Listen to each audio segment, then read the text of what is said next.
Good evening. My name is Jaide Reales. I am a senior at Tolman High School in Pawtucket. On Friday, April 4th, Miss Lisa Ranglin was visited to our class as part of the Junior Achievement Career Speaker Series. Ms. Ranglin is president and CEO of REBA, which recently celebrated its 15-year anniversary.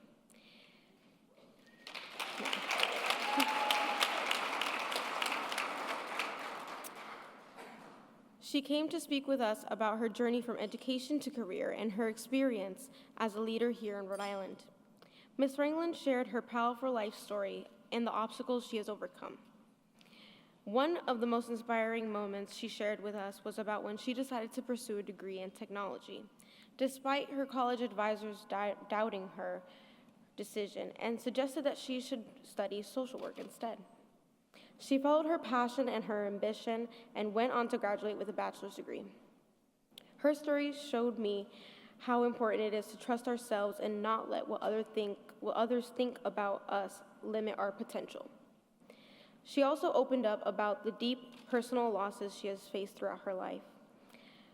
Even in the face of grief and emotional hardship, she showed strength and resilience. Her ability to push through those mental and emotional challenges was a powerful reminder that success isn't just a straight line from point A to point B, but that there will be ups, downs, lefts, and rights that lead to personal growth and perseverance. Ms. Ranglin stated 2 skills that are needed to be successful, which are communication and networking. She explained how building and maintaining relationships with others has helped her grow as a professional and as a leader. Networking has played a major role in her success with REBA, and she has encouraged us to start participating in it now. Because who you know and how you connect with others can open doors and create opportunities that last a lifetime. Hearing from Ms. Ranglin was incredibly motivating.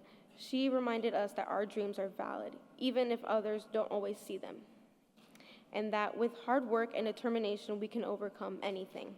I'm truly grateful that she took the time out of our day to come speak with us. Thank you.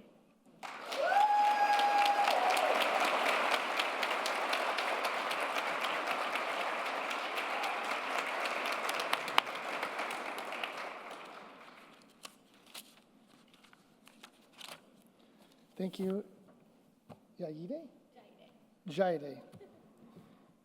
Lisa, will you please join us on stage? Lisa, for your demonstrated acts of excellence and commitment to the Rhode Island community and to Jay's mission of inspiring and preparing young people to succeed in a global economy, the Junior Achievement Board of Directors awards you our highest honor, the Morris J.W. Gaby Profile and Excellence Award.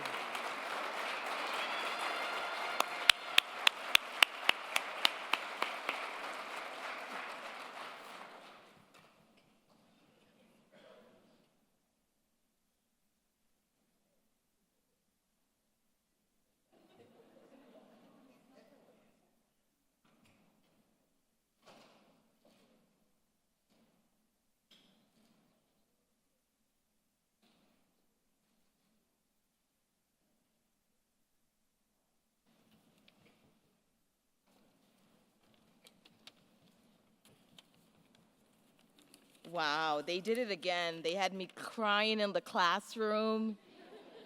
And tonight, successfully again, let me just say, give an honor to God who guides my path. It is a privilege and an honor to be here. And I'm glad to be here today in this place. I'm glad that God has allowed me to be here. Ooh.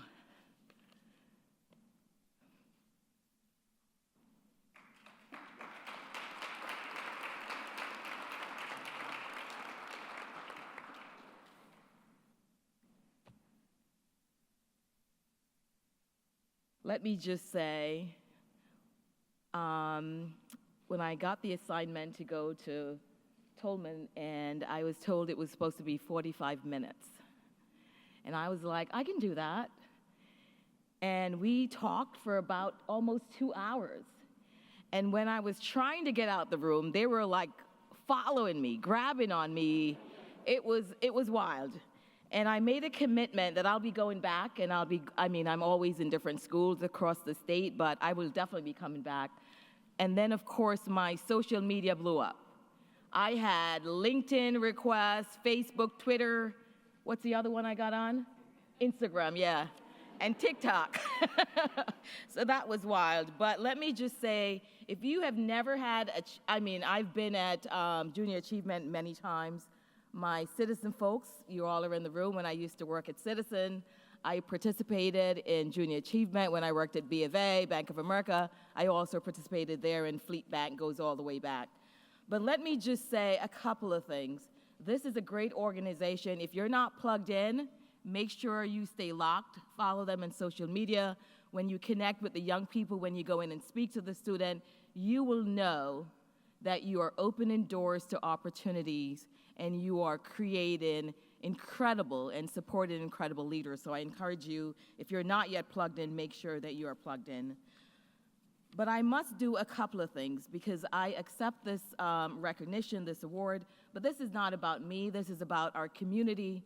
But let me first recognize my big brother is in the room, my brother Lloyd, my sister Marcia, former state rep, and my beautiful daughter Shanique and Jean, and my team, my REBA team, my REBA board member. I see Kristen and BJ, I love you all. Thank you all, and of course, my mommy from church, Sister Gladys, thank you so much, from Ebenezer Baptist Church. Thank you for being here. I love all of you. And to my dear friend, Missy from Fleet World or B of A time, love you, girl. And if I've missed anyone, I think I got you all. Oh, and my nephew, Anthony, as well. But let me just say, give a shout out to my citizen folks. I see you all. I spent almost 4 years there. Give it up to you guys. To my LRI folks, I love you. You all are amazing. And to my, oh my God. But let me just say, I can give shout out to everybody because you know I'll go wild. But let me just spend a little bit of time and talk about the work that I have the pleasure of doing. And Governor, thank you for sharing about your 2030 plan. Let me say, when I was at Bank of America, I actually had the privilege of meeting with Bill Hatfield, at the time our market president, and asked for his permission back in 2010 for me to work on this outside activity.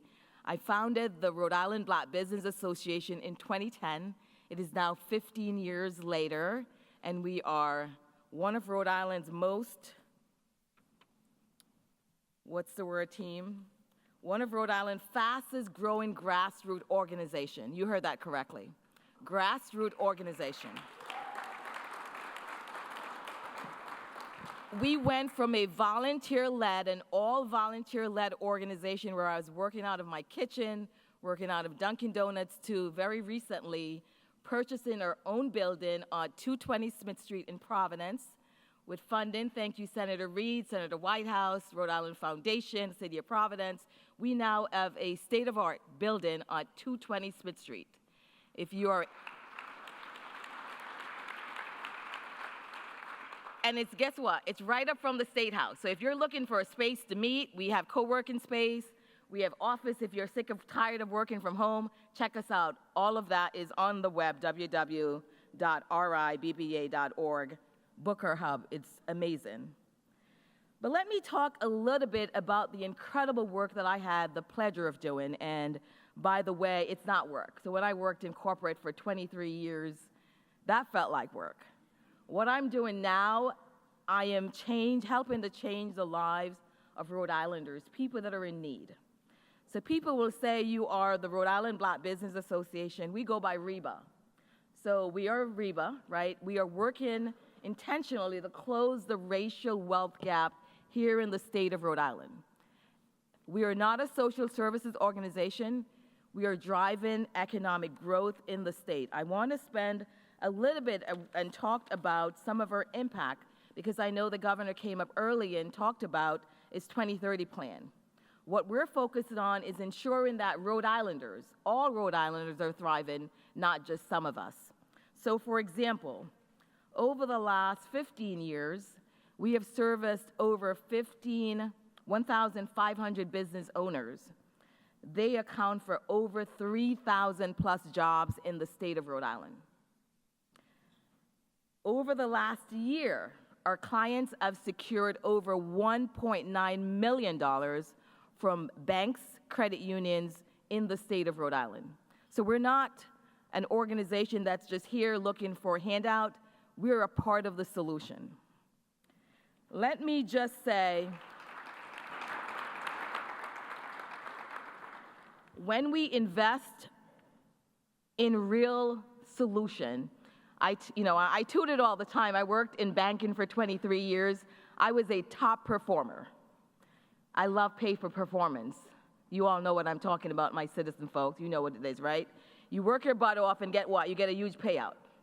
And we do that every year. I did it for 23 years. I was a top performer. I had a wonderful conversation with one of my mentors today, Ms. Donna Sams. And her and I laughed about the fact that Rhode Island, sadly, is the only state where someone that is working their butt off is shut out from access from our governor and his leadership team. Only in Rhode Island, where you can be killing it, and killing it in a good way, and you have no access to our amazing governor. And Governor, I'm so glad that I have a seat at the same table with you, and I'm going to call you out publicly. For over 3 years, I've been requesting a meeting with your office, and I have not received it for over 3 years. But I can tell you that REBA, we're not a social service organization. We're an organization that aligns, the work that we're doing, aligns directly to your 2030 plan. I can tell you that what we are doing in Rhode Island, we're not looking for handout. What we're looking for is for ensuring that our members, over 1,500 members, have direct access like everyone else. And I know we all know what Governor has done. He's done some great things with his plan, the work that he's done before. But we got to work for all of the Rhode Islanders, right? Not just some of us. The other thing I must say, we know what is happening at the federal level, right, with our president. Many of the nonprofit organizations here in the state are impacted. They look at us and they said, we're DEI. We're not DEI, right? Look at our website, you'll see the numbers. We are driving economic growth. We need to be seen, heard, and valued because we are not DEI.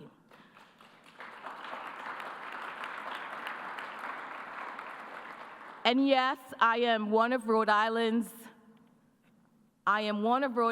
professional troublemaker. That means I am working on the right side of history.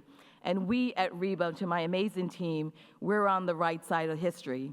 So I hope you feel a little uncomfy with my remarks. That's great. That means we're doing an awesome job. If you don't feel any kind of way, I need to turn it up, but I won't. But I want to say to Junior Achievement, thank you all so much. Thank you for this opportunity. Let me say it one more time, REBA, we're not a DEI. We have outperformed every other business support group in the state of Rhode Island, and we need to be respected and supported. Thank you so much. God bless.